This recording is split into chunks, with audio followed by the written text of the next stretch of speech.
ছুটির সকাল।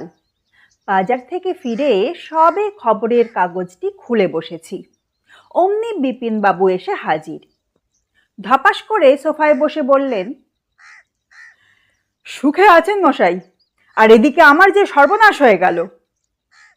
অবাকই হলাম একটু। বিপিন বিহারী বটব্যাল একজন নিপাট ভালো মানুষ। পাড়ার কোনো সাথে পাঁচে থাকেন না, বিনা প্রতিবাদে বারোয়ারি পুজোয় চাঁদা দিয়ে দেন, লোকের বিপদে আপদে যেচে সাহায্য করেন, কারো সঙ্গে ঝগড়া নইব নইব চ। এমন মানুষের কি বিপদ ঘটল রে বাবা? ঘাবড়ে যাওয়া মুখে জিজ্ঞেস করলাম, কেন, কি হলো? আর বলবেন না, যা ঝকমারিতে পড়েছি। বিপিনবাবু পা তুলে বাবু হয়ে বসলেন। কাল ছিল আমার পেনশন তোলার দিন, তো সকাল থেকে মেজাজটা ভারী ফুরফুরে হয়েছিল। ঘুম থেকে উঠেই ব্যাগ হাতে সোজা চলে গেলাম বাজার। দেখেছেন তো বাজারটার কি হাল? দুফোঁটা বৃষ্টি হলো কি হলো না, অমনি একেবারে কাদায় কাদায় ছয়লাম। তার উপর পরশু রাতে এমন জোরে নেমেছিল। পড়ে গিয়েছিলেন নাকি কাদায়? চোট পেয়েছেন? আহা, এই বুড়ো বয়সে। না না, পড়বো কেন? আরে আমি মশাই গাঁয়ের ছেলে, কাদায় হাঁটা আমাদের অভ্যেস আছে। এই জানেন তো আমার দেশ কোথায়? নেজাট। ওখানে আপনাদের শহুরে শৌখিন কাদা নয়, রীতিমতো এঁটেল মাটি। একবার পা কাদায় ঢুকলো তো বেরোনোর পরে আস্ত একটা কাদার গামবুট। ওই কাদায় কত হাডুডু খেলেছি, ফুটবল পিটিয়েছি। আপনাদের শহরের ওই কাদা আমার কি করবে? একটু আশ্বস্ত হয়ে বললাম, যাক, আঘাত পাননি তাহলে। প্রশ্নই ওঠে না। পকেট থেকে ডিবে বের করে বিপিনবাবু নস্যি নিলেন এক টিপ।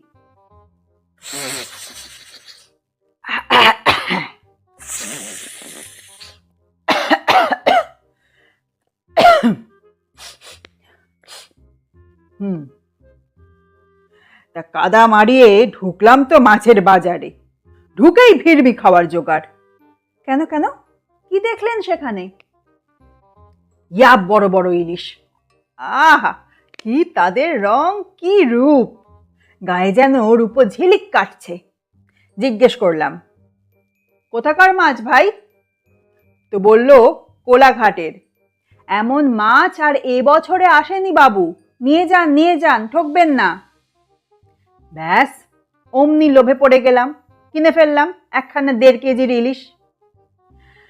বুঝেছি, ওই ইলিশই কেলেঙ্কারিটা ঘটিয়েছে। মাছটা পচা বেরোলো তো। দূর মশাই, বিপিন বটব্যালকে মাছে ঠকাবে? আমার হলো গিয়ে জহুরির চোখ, কাঙ্ক দেখে বলে দেব সে মাছ কখন জালে পড়েছে। তাহলে বৌদি কি ইলিশ মাছ পছন্দ করেন না? বলেন কি মশাই, সে তো ইলিশ তোলা তোলা করে খায়। সে কাঁটা চচ্চড়ি খাবে বলে পুঁই শাক আনলাম, সঙ্গে কুমড়ো, বেগুন আর ঝিঙে, আর বাজার ঢুঁড়ে ঢুঁড়ে অসময়ের মূলো। বাহ, এ তো তাহলে ভালো ব্যাপার। এতে ছকমারিটা কোথায়? ও, রান্নাটা বুঝি জুতের হয়নি? আমার গিন্নির হাতের রান্না তো খাননি? অমৃত মশাই, অমৃত। অমন উত্তম ইলিশ ভাপা একবার খেলে মৃত্যু পর্যন্ত জিভে লেগে থাকবে। নিজেকে আর সামলাতে পারলাম না মশাই, লোভে পড়ে একটার জায়গায় 3 পিস খেয়ে ফেললাম। ও, মাছ খেয়েই সর্বনাশটা। বুকাই ঠাই, অম্বল, বদহজম।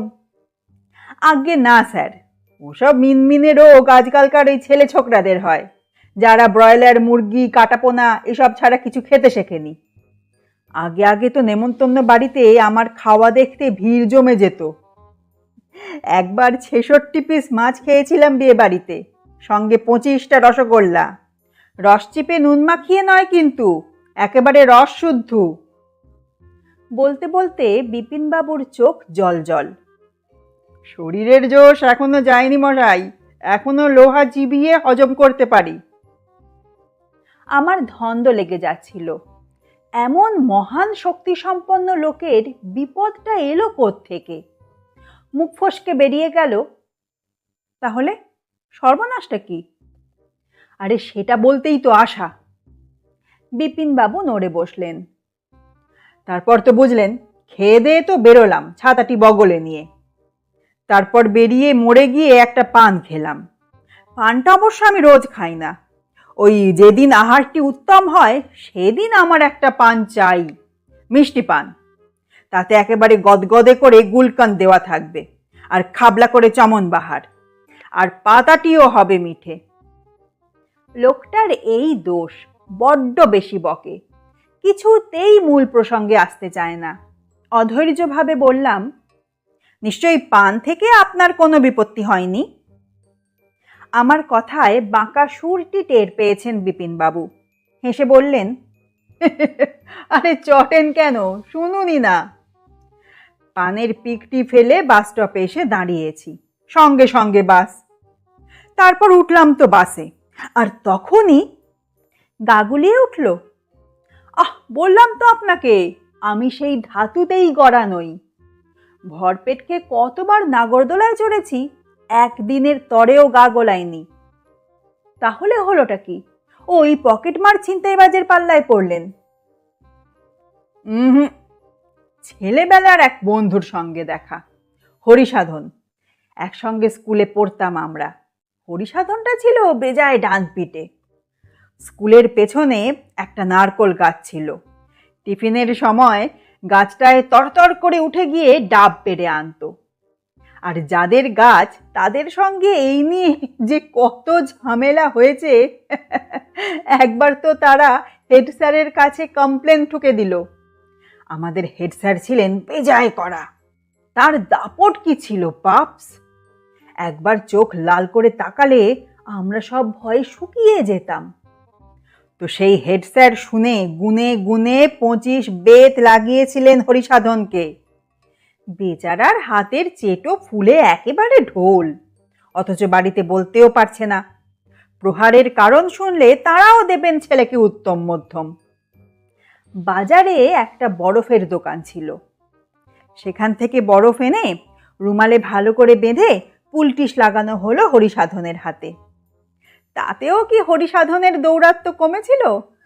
একটুও না। একদিন তো নিজেরই বাড়ির আম গাছ থেকে আম চুরি করতে গিয়েছিল। হরিসাধনদের ওই আম গাছখানায় কি ভালো আম যে হতো, খিরসাপাতি, কি মিষ্টি কি মিষ্টি! ও, আপনাকে যে কি করে বোঝাই! ওই আম মুখে দিলে টের পাওয়া যায় কেন আমকে রসালো বলে।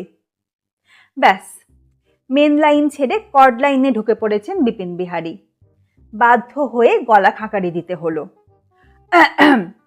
তা সেই হরিসাধন বাবুর সঙ্গে দেখা হওয়ার সুবাদেই কি? ছি ছি ছি!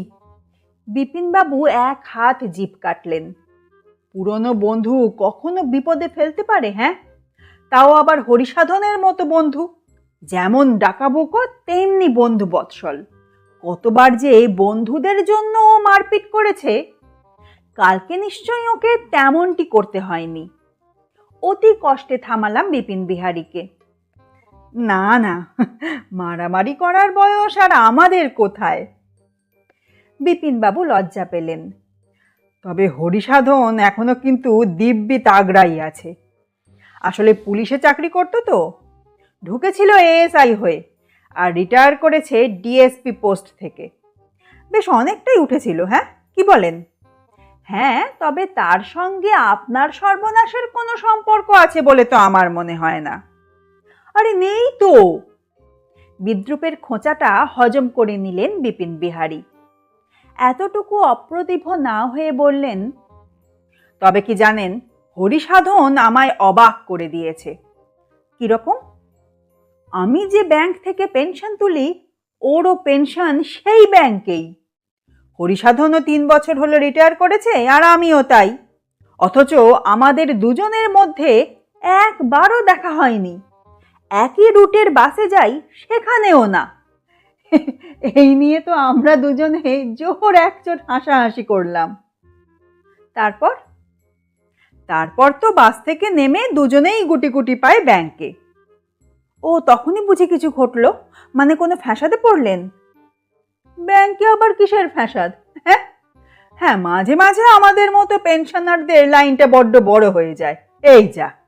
তা আমি তো মশাই খেয়ে দেই বেরোই, বাড়ি ফেরার তেমন কোনো তাড়া থাকে না। আমার অসুবিধেই বা কিসের? আর কাল তো কপাল গুনে কাউন্টার ফাঁকাই ছিল। দুজনেই টাকা পকেটস্থ করলাম, তারপর গিয়ে বসলাম কার্জন পার্কে। বোঝেনি তো, এতকাল পরে দেখা। কতকাল পরে জানেন? পাক্কা 40 বছর।